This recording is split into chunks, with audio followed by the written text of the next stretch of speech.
Donald Trump is going too far. And the best way, let me tell you the best way that you could make damn sure that Donald Trump starts to swallow himself, and that is this: a huge, peaceful protest waving American flags. Because when you are protesting in America for American ideals like constitutional rights, like natural born citizenship written right in the Constitution, for constitutional protections like due process, that is uniquely American. And moreover, the most important piece is you are demonstrating your desire, your passion, your fire, your commitment, and your statements to say, I am a part of the American family. Whether you like it or not, I am an American. There is nothing more powerful in protest than framing your arguments under the umbrella of the American nation. To say this table will expand whether you like it or not. That has been our history for 250 years. I have a seat at this table whether you like it or not. Hello, everybody, and welcome back to the Latino Vote podcast, coming to you live from occupied Washington, D.C., where we have tanks in the streets. We're setting up stages so we can highlight how big our army is, just so that we can pacify maybe a wannabe dictator. Was that too much, Mike Madrid? No, I can't wait to. I'm hoping you're going to be out there with live camera footage, breaking through the lines of the military. I want to see Chuck Rocha like on horseback, maybe kind of taking on the tanks. Ooh, that's a good idea. Come out there with my microphone, like live coming to you from the damn military parade right here. If I showed up down there, those some bitches would put you under the jail. Or maybe like a Tiananmen Square moment where just Chuck's standing in front of the damn tank. Yeah. With a hat on. Yeah, it'd be great. It'd be great. It'd be like that for all of you folks out there who like wrestling. When that meme of The Rock standing on the top of the turnbuckle, Mike, that's the corner of the ring. When he's standing up on it, and he's, for those YouTube listeners and watchers, you should be subscribed to YouTube so you can watch me. He's standing on the top of the ring going, bring it, motherfucker. Bring it like this. This is me in front of that tank like this. Come on, bring it over here. Do you watch professional wrestling? I used to watch it all the time. Like religiously. When? At what point in life did you? So in Texas. Before Ebony. Oh my God, before when I had hair and I was skinny. So when you grow up in East Texas and you're as old as I am, which is old as Methuselah, is that there was 3 stations you had, and there was no cable, there was no internet, boys and girls, strap on here. And on Saturday night, all around the country, matter of fact, before the WWE, there were regional, what you'd call network wrestling organizations where folks got together in the major city of that media market and had wrestling on Saturday night.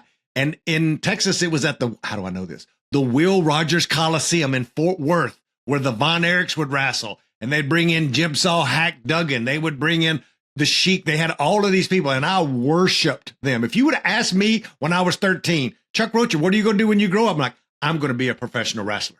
Well, you kind of are. You kind of are. And look, you've kept the culture of it. You've kept the passion for it, the character, right? You got to bring a little something different to the ring.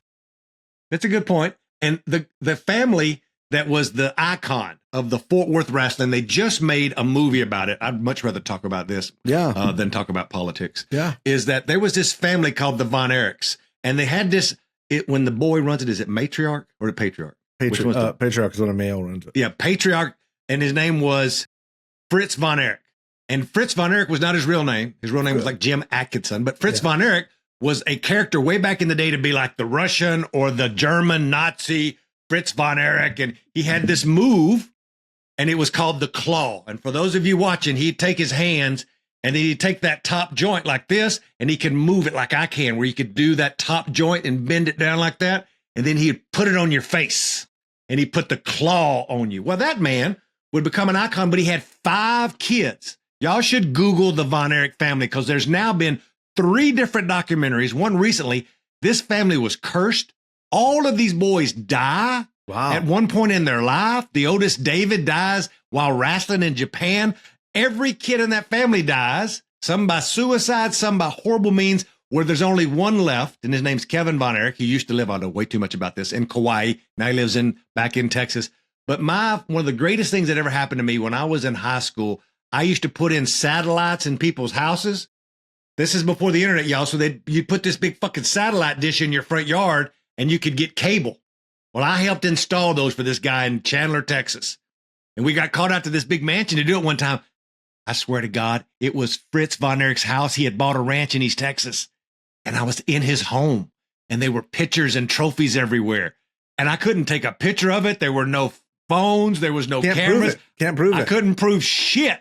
But I was on the ranch, and it may have been one of the greatest things that ever happened to me. So, I get way worked up about the wrestling. I just want everybody to take a moment, pause, and reflect that this is a man who has met presidents, gotten senators elected, members of Congress hang out with him. But the greatest moment of his life when I was in Fritz Von Erich's house. Was at Fritz Von Erich's house in East Texas. Woo-wee.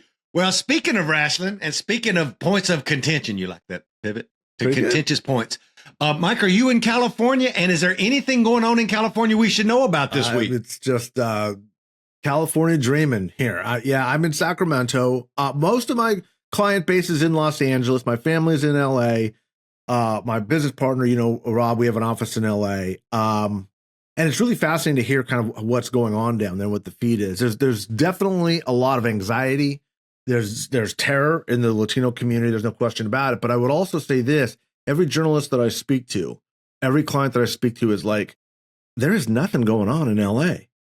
Like all of this is contained to 3-4 square blocks. Is LA, Mike, I thought I saw this last night. I want you to correct me. They said it. I found this fascinating. LA is like 500 square miles.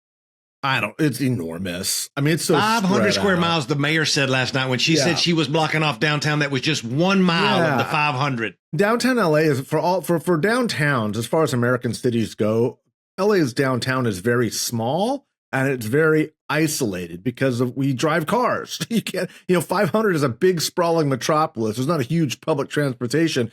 So there's very little activity in downtown LA anyway. And so this is very, very contained. And I'm not suggesting that there isn't a seriousness to all this. And we'll get into, the violence and graffiti and, the resistance and, waving the Mexican flag. We should talk about all that. But look, man, I'm an LA kid. We know how to riot. We know how to riot, bro. You want to riot? Watch the Lakers win the NBA championship. That's a riot, okay? This is not that. And LA's like, hold my beer. Yeah, come on, man. Like calling in the Marine Corps, nationalizing the National Guard. Like, get that weak shit out of here. Like, that's ridiculous. But it's all designed to escalate. I mean, that's what Trump is looking to do, right? That's what he's looking to do. And for better or for worse, a lot of these activists are more than happy and willing to engage. And despite calls of, the Democrats to say, don't play into his hands, there's people that want to play into his hands. They want the fight. Both sides, the extremes on both sides want this fight. And that's unfortunate, but I don't think anybody who's been watching American history for the past decade is surprised by the fact that all of this stuff is coming to a fore here. Let's dig into it then. Let's talk about the riots first. I want to talk about all the different angles of the riots. And I think that the governor went on TV last night. We're recording this on Wednesday. He kind of gave, if I use this word right, the chronology of how this whole thing started with the raid at the garment factory, how there was a small protest and then folks kind of gathered down at the federal building. It was kind of small, but Trump knew, and I've been saying this on TV all week, he knew exactly, and he wanted this scenario to do what he's doing because this, as Mike Madrid and Chuck Rocha has said, this is his sweet spot. He wants to talk about this. He wants to talk about immigration, vandalism, and looting. He wants to talk about raids. He wants to talk about law and order. And when we're doing that, we're not talking about Elon Musk. We're not talking about the big, beautiful bill and 13 million people getting cut off of Medicaid or Obamacare. He wants this fight because he wins this fight because he spent $1 billion on this in advertising in the last election. And then Democrats who should peacefully protest and have been out there saying, look what you're doing by disappearing people and doing all the things. Everybody has every right and they should do it. Hell, I've been doing some of it. I said also this week on TV that I know what it's like to be shot with a rubber bullet and I know how that feels. And you should be getting out there and doing everything you can do without doing graffiti and the flags. Raise your voice and say bullshit. Call them out, just like we've been doing. Here's a piece that bothers me. And then, Mike, you can talk about, I think I know what bothers you. I ran Bernie Sanders' presidential campaign. I know left-wing anarchists. And I know this activist class of people out there who, let me tell you what, do not give a shit about immigrants, Latinos, or our community or what our community is going through. But what they do care about is being an idiot and wanting to get arrested and want to catch things on fire, want to do shit just so they can be Billy Badass because they've never been fucking Billy Badass in their whole fucking life. They ain't never been in a fight, but them waving a flag or having this mask on or showing up in front of a cop with their man bun. You don't know a fucking thing about our community, but you're getting our community blamed for this shit because what we're not talking about is the immigration policy that's broken because of your dumbass burning a fucking car. Now, I'm mad about it because our community is the one that suffers while you're out there acting like a goddamn idiot because you think that that's it. And in LA and in New York and places like that where these activist class of people I've been around my whole life, this is where they thrive. But they've never showed up to be there for our community. They've never showed up to give food to our community, try to figure out how to get somebody a pathway to citizenship, to protect somebody from what the fuck they're going through. So it makes me really mad when I'm on TV or I'm on other places and I've got to defend this shit when there are good, honest people in LA and New York who do want to stand up and go, yo, basta, enough. Let's stop doing what we're doing in this community. What this is wrong, authoritarianism, military, all of that shit. So as you can see, Mike, without even mentioning the flags, it chaps my ass that we have to live through this. Man, I haven't seen this kind of passion since we were talking about Fritz Von Erich. And don't make me put the claw on somebody because I will put the claw on them. You're like at the top turnbuckle right now. Like this is good stuff. You're gonna be double flipping a pile driver. My God, this is the Chuck Rocha we came for. This is good stuff. And but you're right. Look, this is about. And there are professionals who do this on the right and the left. Incidentally, this is not a left-wing phenomenon, but it's definitely there. But this is on the right too. This is professional agitators who are there that are very good at this stuff, who organize, who whip people up into a crowd, who come after the police. That is no question. That is a very big part of what is going on. That again is not to diminish the sincerity and the commitment of the community that feels rightfully that it is under attack right now.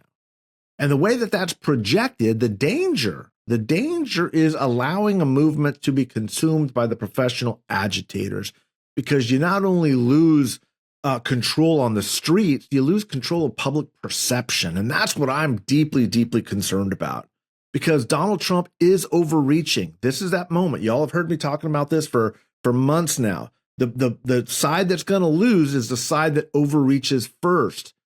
The Republicans are overreaching. Donald Trump is going too far. And the best way, let me tell you the best way that you can make damn sure that Donald Trump starts to swallow himself, and that is this: a huge, peaceful protest waving American flags.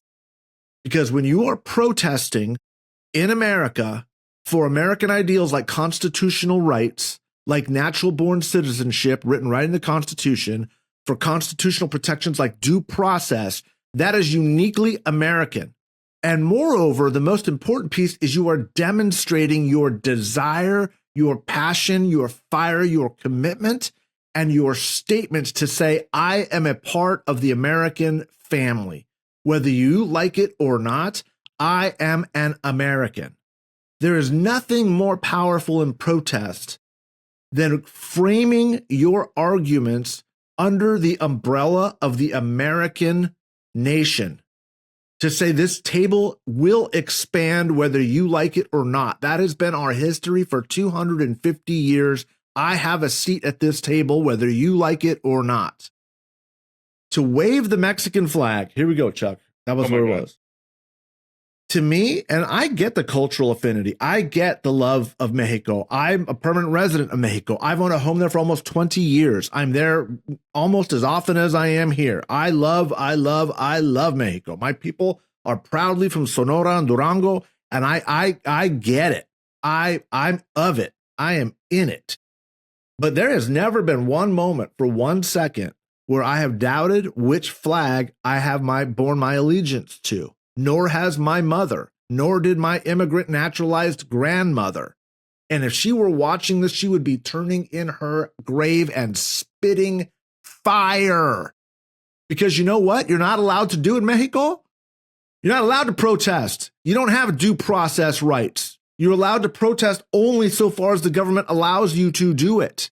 Those are not the constitutional values of Mexico. They're not. And by the way, Mexican Americans, that ain't your flag. And that ain't just Mike Madrid saying that. That's Mexico saying that. Mexicans will say that ain't your flag. You're not Mexican because you know what? You're not. You're an American. So stop it, because you're also alienating every other part of the coalition, including, by the way, other Latinos. And that's what the great irony is. All you're seeing is the Mexican flag. Anybody who knows LA knows that the largest part of the undocumented at this point are Central Americans. They're not even Mexicans. Like, what are we doing? I got a call from a Latino city council member yesterday saying, I wrote a piece on this for the McClatchy newspapers. He said, Mike, that was a great piece. Thank God somebody's finally saying it. It's a Latino. This is a Mexican-born Latino city council member. And I said, where are all these flags coming from? Like, we all know that all these Mexicanos don't have hundreds of flags in their house. He goes, Mike, they're selling them down there in the protests. There's vendors, along with the hot dogs, which I love, by the way. That I'm proud of. Our Mexican street vendors, bacon-wrapped hot dogs on the freeway when they shut it down. Those vending carts are out there selling hot dogs, bacon-wrapped hot dogs. I love that about us.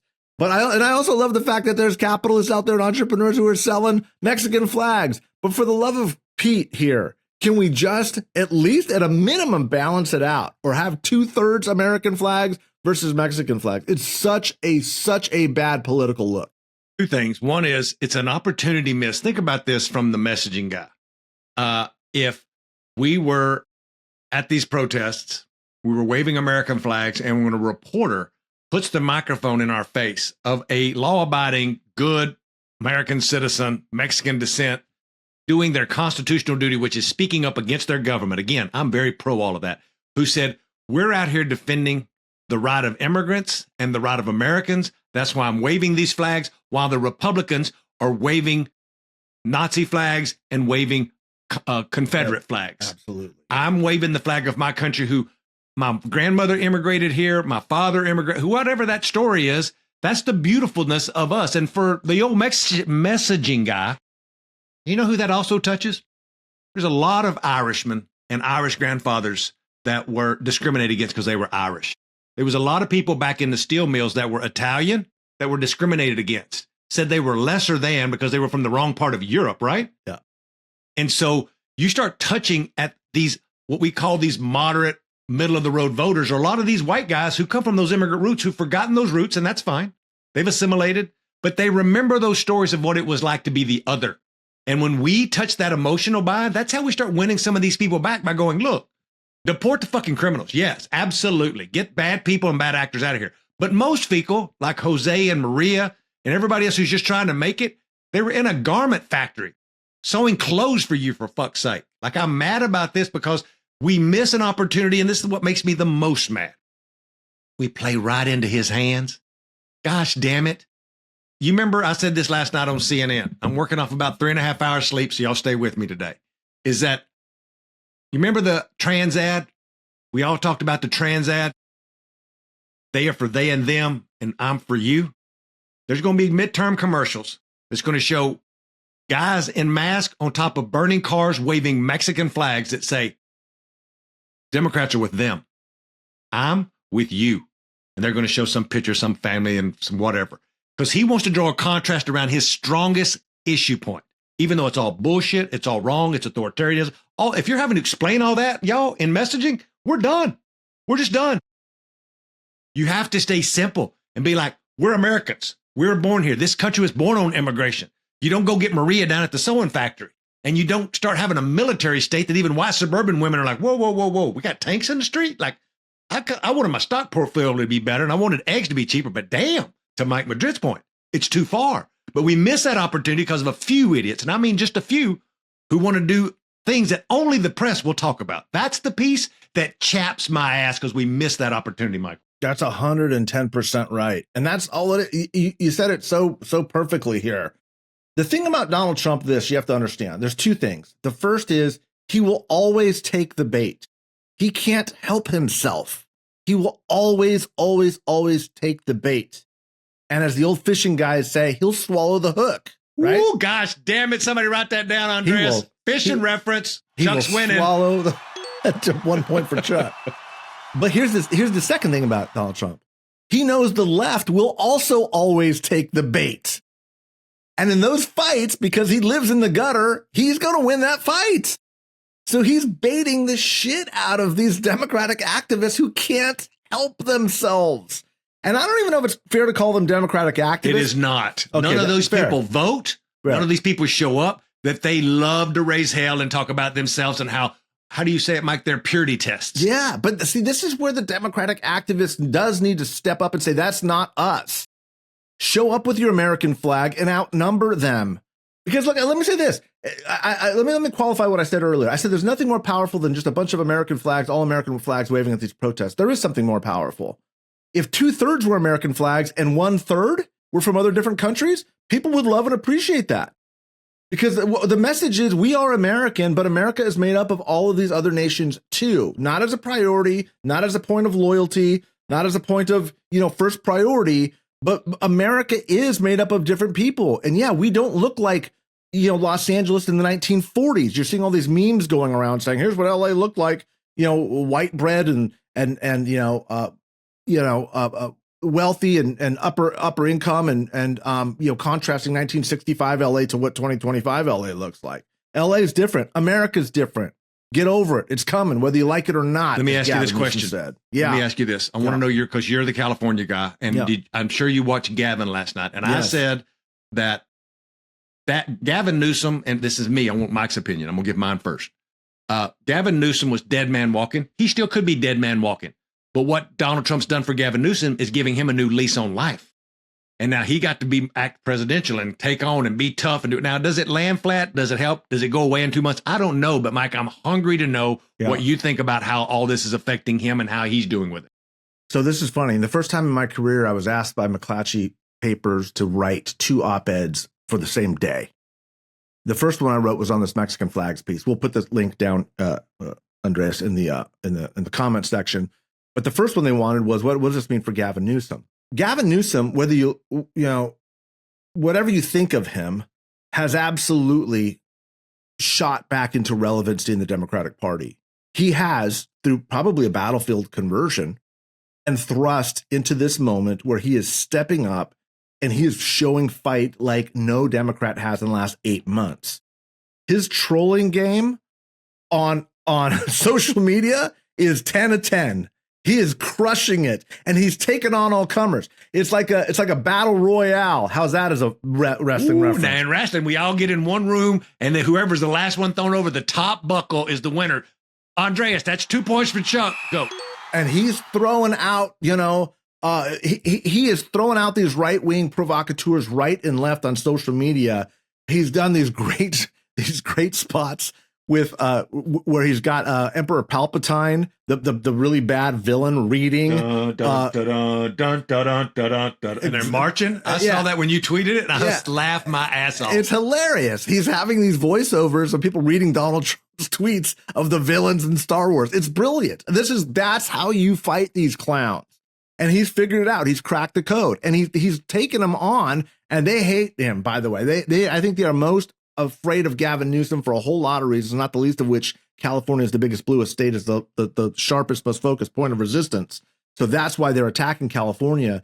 But Gavin Newsom realizes there's no negotiating with this guy. There's no compromise with this guy. Took him damn long time to figure it out. The only way to go down is to fight. I mean, there's not a lot of leverage that a governor has. If he's going to take $350 million from our UC system, he's going to take $350 million from our UC system. If he's going to take billions of dollars from the high-speed rail system, he's going to take billions of dollars. Doesn't matter how nice you are to him. Doesn't matter how much you genuflect and kiss the ring. He's going to come after you. So you know what? You better get in the ring, Chuck, 3 points, and throw a haymaker at this guy and just go for the knockout punch. Because here's the thing. Even if you lose the tactical policy fight, which you probably will, you're going to get a lot of credit from the Democratic base for fighting the way no Democrat has fought in years. And that's what Gavin Newsom is doing. Look, I've been a very big critic of Gavin Newsom. I've complimented Gavin Newsom when he's needed to. I've been very, I think, balanced in my observations and analysis and everything that I've written about the guy. But what I will say is this. I am seeing a fight in this governor that we have not seen in 7 years. And it's a righteous indignation. The dude is pissed. It's like Chuck talking about Fritz Von Erich. He's fucking mad, right? He's coming. And that's what Democrats are finally wanting to see, is like somebody has woken up out of this post-election haze of who are we? What do we do? Is it the working class and the white college people and the lefty Bernie people? And what the hell I don't know what to do. And someone's like, don't matter. Let's just fucking attack, unleash the cannon, march down the field, pick up your swords, grab your shield, and march to the beat of the drum. And that's what Gavin's given the Democrats, and he's going to be awarded in the polls.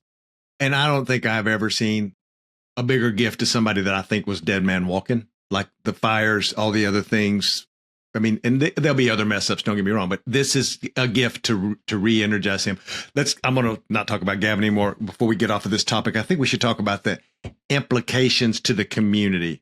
And, you know, we talk about me and you go after, or I'll go after these crazy people that are just trying to be hellraisers for no reason. Yeah.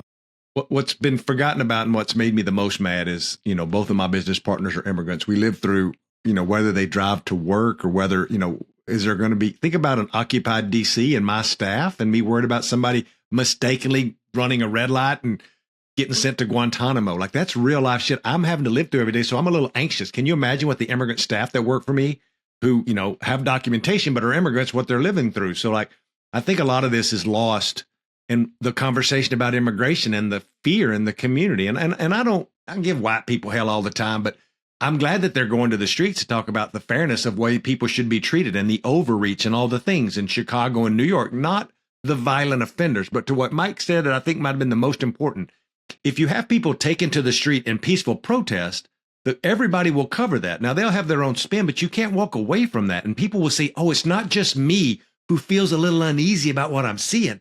There are people in the street, and if they're not burning down police stations or graffitiing elementary school, then you're like, oh, they feel like me. They're just waving a cardboard sign that says no authoritarian, or this is a democracy, or waving my American flag saying this is not my America, or whatever the thing can be as your messaging guidance here. Like, more of that over time is going to make us win a lot more elections and be rid of Donald Trump forever at some point. There will be a reincarnation of him, but the American people will remember that they rejected that and that they went to the streets and were like, look, I thought this was about gas and eggs. I didn't know that all these people were going to be sent to a third world country, and that I just thought the bad, quote unquote, people were going to be sent away.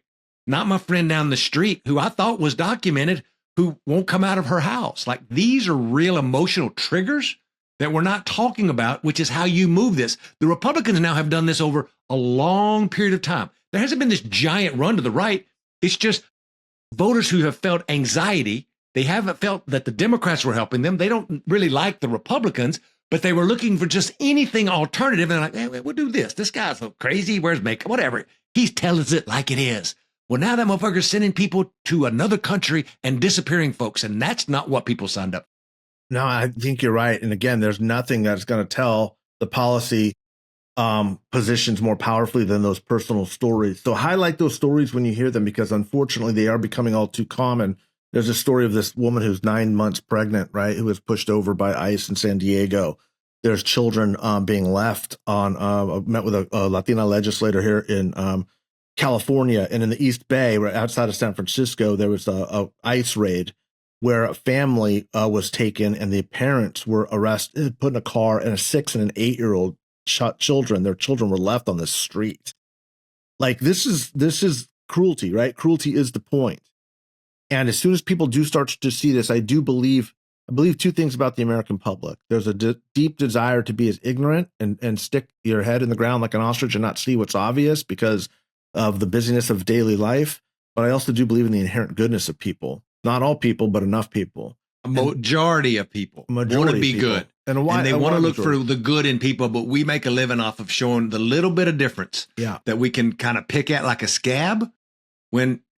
Anyway, let's change subjects. I could talk about this all day, but I want to talk a little bit about DC, because I think as you're hearing this, it will start being released on Friday and on Saturday, audio version, video version of the Latino Vote podcast. I hope you're all subscribing and listening and sharing. But there's going to be this giant parade honoring Donald Trump's birthday, which is like this one of a kind. Mike, you probably know way more of the history here, but I think this is, and I hate using unprecedented, but it's really something different.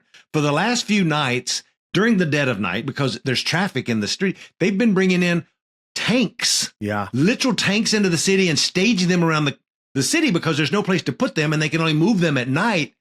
And it's like, I've never seen anything like this. And I just assume like Russia or North Korea is the only ones who do things like this. Am I missing something? No, it's overcompensating. That's what it is.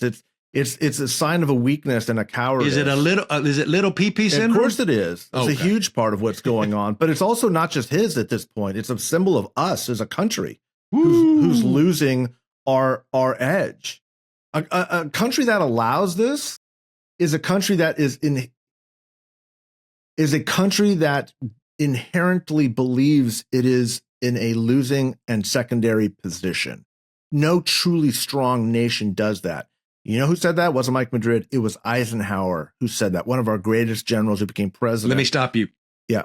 Ask me this. You may not know this, but I think you know all this smart stuff. Is what percentage you think does America spend on our military compared to other countries? Oh, dramatically in terms of raw dollars. People aren't even close. This is like if you're the biggest bodybuilder and some skinny dude's walking up to you going, I'm going to be doing this thing, because the big guy don't have to flex because you know he's big. Well, look, we have our military is Europe's military. And look, I don't want to get down the road on this. People always saying, oh, yeah, well, socialized medicine works in Europe. Yeah, no shit. They don't have a fucking military budget. Excuse me. Sorry, that's the Republican in me coming out.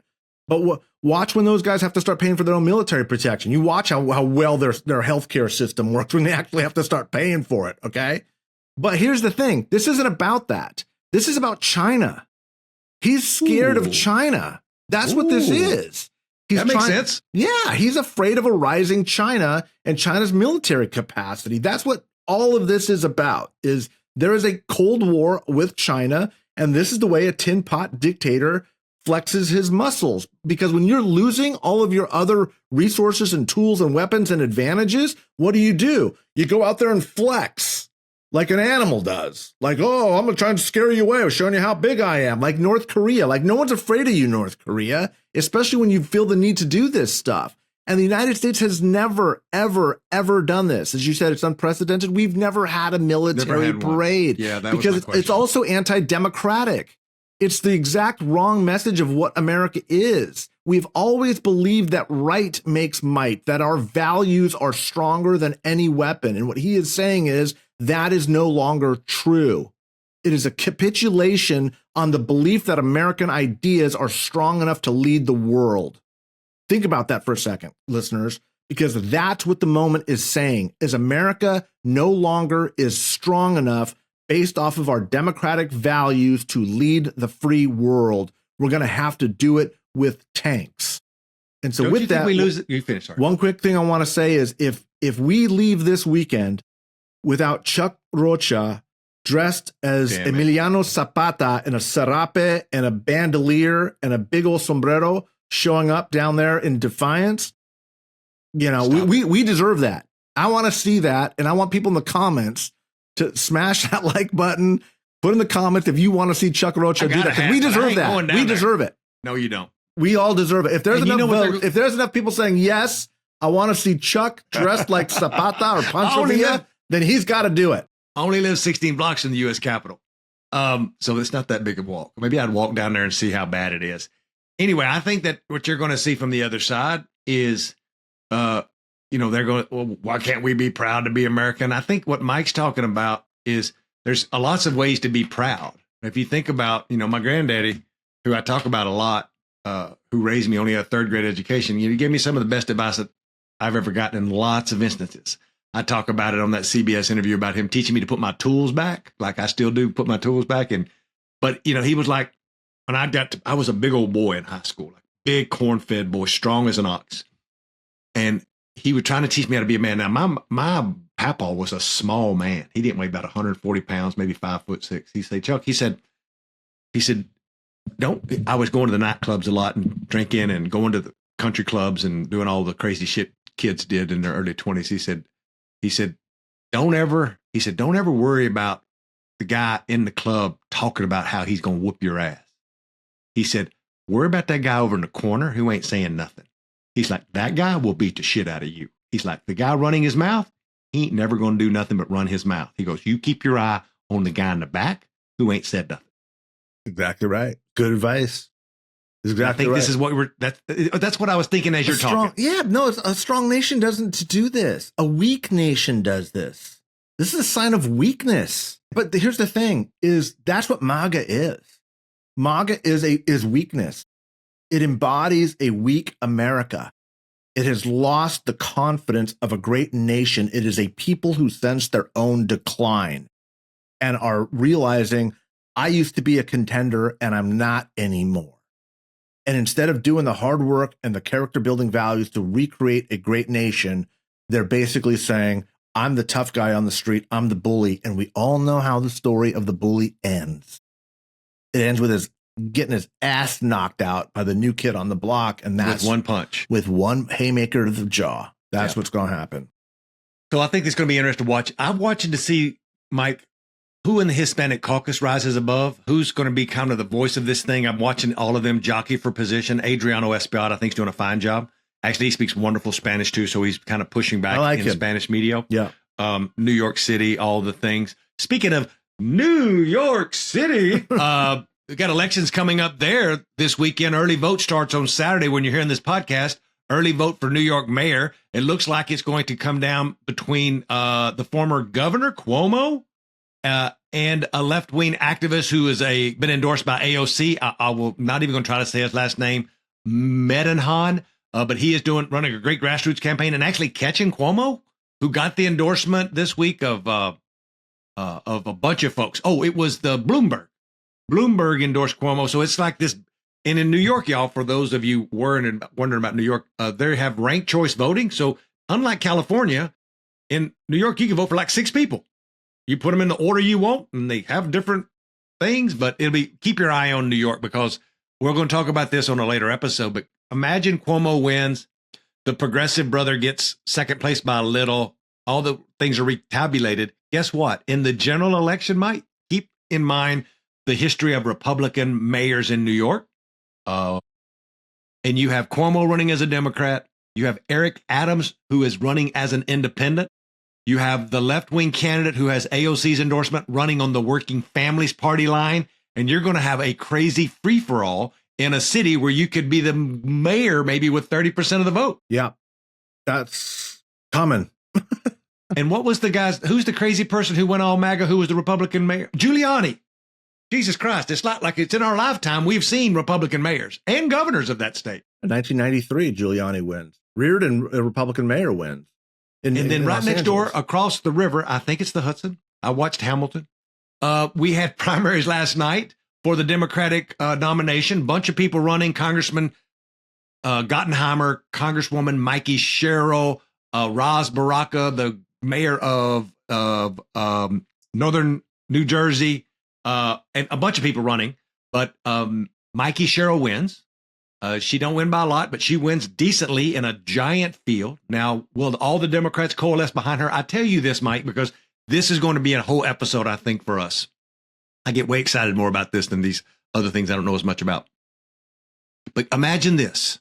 Republican, Mike Madrid would tell you, has also got a history of electing Republican governors. New Jersey, my bad. No, thank you. Also in the last election, who overperformed the most in one of these states? Donald Trump in New Jersey. Why was the reason?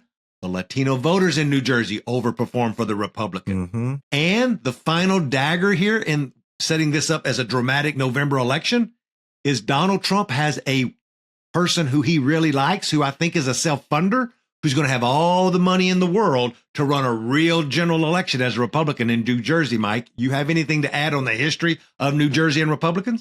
No, my first New Jersey race was in 2000, right after, because, they have these off-cycle governor's races, which is what we're watching right now. And I was there right after September 11th, 2001. And, Christy Todd Whitman had been governor, Republican. We were looking at, it's probably a different episode. Let me just say this about New Jersey. it is much more of a bellwether state than we think that it is. It is a blue state. It is a working class state. It does have a propensity to to elect governors, especially moderate Republicans. But Donald Trump and the rightward shift that happened with Latinos, specifically places like Passaic County, those are some of the biggest rightward shifts that we saw anywhere in the country. So keep an eye on this race. It's going to be a real litmus test of how people feel about Donald Trump. I think in most other years, that Trumpiness would probably help and play well. This is just my instinct right now. I think it's going to make this guy competitive, especially when he's got his own resources. But I will also say this: if this guy loses, if the Democrat wins, going away, this is the latest. It would be the latest in a very, very long string of Democrats kicking ass after the general election of 2024. So really keep your eyes on this. I'm normally not a big believer that off-cycle elections tell us much, but I think New Jersey is going to say something. The biggest part of that will be the Latino vote. That's what we're going to talk about. I think I'm going to have the Congresswoman Mikey Sherrill, or she has hired a senior advisor who's Latina to handle all the Latino outreach. Her name is Patricia Campos, one of my oldest and dearest friends going back to when I had hair and was skinny. Get on the show. I've known her. Yeah. We'll get her on the show. Or Mikey, whoever, but Patricia would be great. She is a Latina leader. She started a Latina PAC to elect more Latinas to office in New Jersey. To Mike Madrid's point he makes before, guess who's organizing in the community? The women. Guess who's getting elected into New Jersey? The women. Guess who are the most elected gender in the Latino diaspora in New Jersey? Women by far, because Patricia and a bunch of them have been kicking ass there and doing work. Mikey Sherrill is get this, Mike, she's a fighter pilot. Oh, wow. She's a veteran. She's a moderate. She's from Northern Jersey. So like she checks all of these marks, so I think that it's going to be something, but the Latino vote here, y'all, here's what didn't go reported. Here's what I'll tell you today. That's breaking news is Ras Baraka leading into the election. Remember, he was the one who got arrested at the ICE facility fighting for immigrants. He's a left-wing guy. We helped him a little bit, and he overwhelmingly won the Latino vote last night. Overwhelmingly. I'll promise you, I have the polling to back that up. He did advertising. We did the advertising for him. And he did a decent job. We just didn't have enough money to close the gap or we would have won this whole thing. But it was on the back of Latino voters who saw him standing with them, not only on working middle class issues, because he's very much a working class Bernie guy, but he advertised, and nobody else was doing Spanish language or Latino outreach. So she now has to win those voters back on top of defeating a Republican. So this is a dynamic where we can get into the strategy components of the New Jersey race. And then we'll talk about Virginia down the road. But as we close this thing up this evening, Mike, I also want to touch on just a couple other things, one of which, and we don't have to go in specific races, but keep an eye on all of these races that keep happening around the country. Last night in Oklahoma, there was a special election where the Democrat overperformed again. Small subject matter, small voter turnout, but Democrats overperformed by over 40 points in a local election in Oklahoma, of all places, where Donald Trump loses that race by 10 points 6 months ago. Democrats win last night by 42. Like, there's things that are happening around the country, and I'm going to kick it to Mike, and then I'll close this out. That coupled with what Mike just talked about with the imagery on TV, if we do it right, about his overreach and authoritarianism. And if you add to that, things start costing a little bit more at Walmart because of his tariffs. If the Republicans or whoever in Congress are fighting about the big, beautiful bill, a lot of things happening and a lot of news, but it's going to really affect the electorate. Mike, what are your thoughts on all of the above as we get here to the end of the show? I think that's exactly right. I mean, let me just say this, Chuck. I don't know if you're feeling it, but I mean, you just encapsulated perfectly a wide range of very big issues that are kind of coming, up and bubbling up that are going to be determinative on where the country goes, not just for the midterms, but I think just generally. Something feels different. Feels like something shifted in the past few weeks. I think this the bill's coming up, the big, beautiful bill that they're calling the Republicans, Elon Musk, kind of snaps, is now, coming back and kissing Donald Trump's ass. The military is being deployed in Los Angeles. This is going to be a crazy summer, guys. And remember, this is the first one in a good long run. So, take your vitamins, get your good sleep in, work out a little bit like Chuck does. Protest, voice your concerns, be heard.